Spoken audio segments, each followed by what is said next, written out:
Hi, this is Will with My Spiritual Clarity. Today's video is about brand visibility for healers.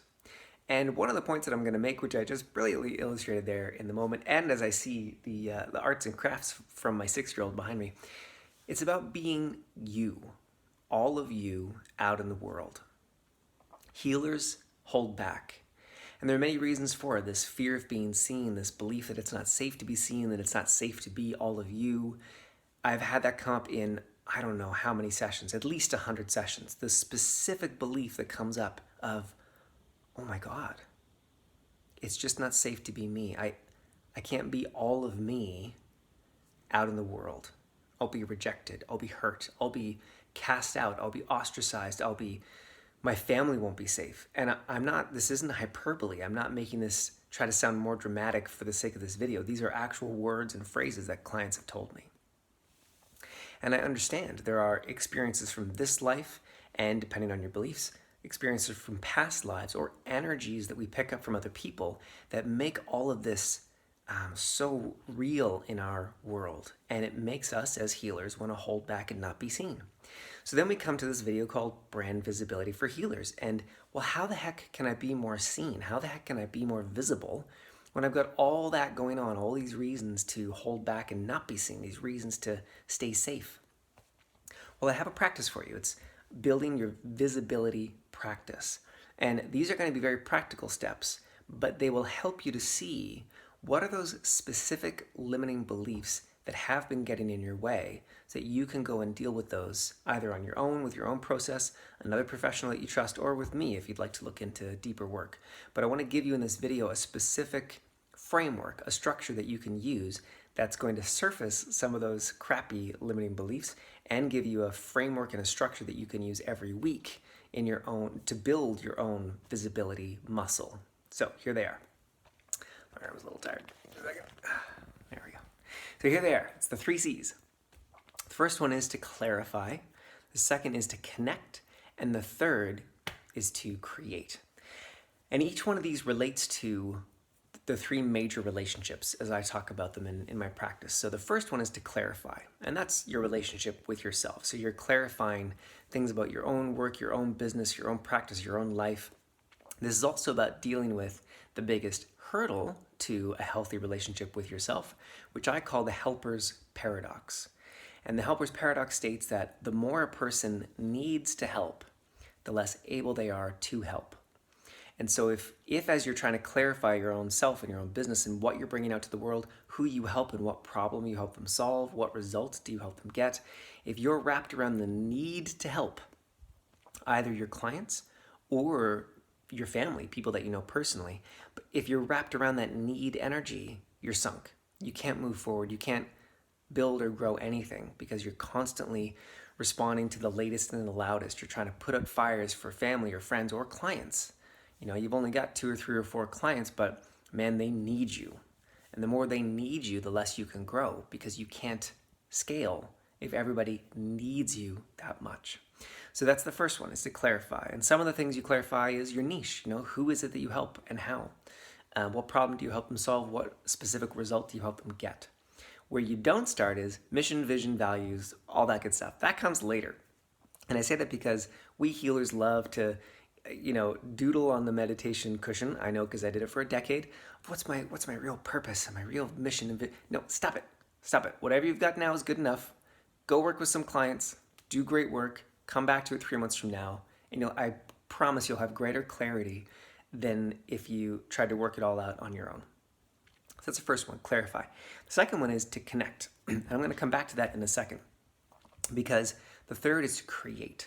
So we create a blog, or this video is a creation. Or we create an offer that we want others to buy and to program to join us on.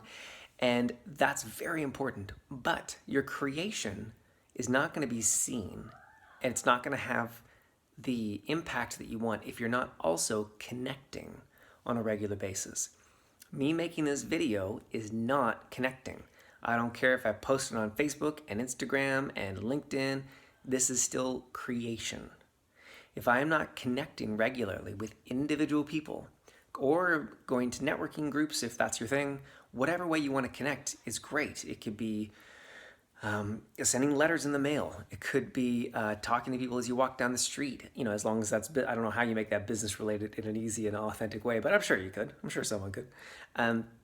Connecting is what has it work. So if you're not regularly connecting, that's why it feels stifled, because you're clear on who you are and the problem that you solve, and you're creating these great things and putting them out there in the world, but no one's seeing them, and it's not getting the traction that you want, and it's because you haven't been connecting.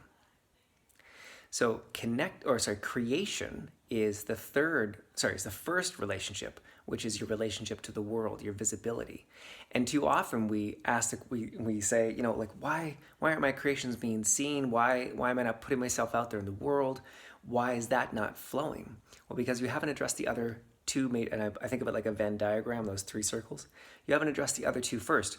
The other, as I mentioned, is your relationship with yourself, the helper's paradox, people pleasing, that need to help. And the third is your relationship to God. And this is the God of your understanding. This is not my God this is the God of your understanding. And I find that really relates to connecting. The ability to connect to another human being, whether it's on a Facebook message or whether it's in a coffee chat online or in person, that takes faith.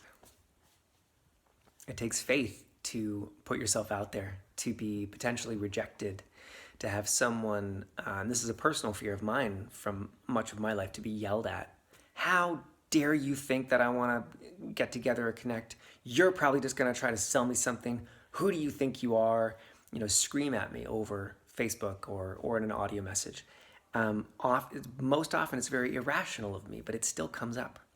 So connecting with others is all about faith. Faith in the divine, faith in life, faith in the universe, that you are safe, that you are held, that you are loved, and that even if or when others reject you, or if they're a little bit gruff with you, or if they never reply or never respond, that the divine still loves you, that you are still held, you are still cared for and loved. You can also think of this as self-esteem.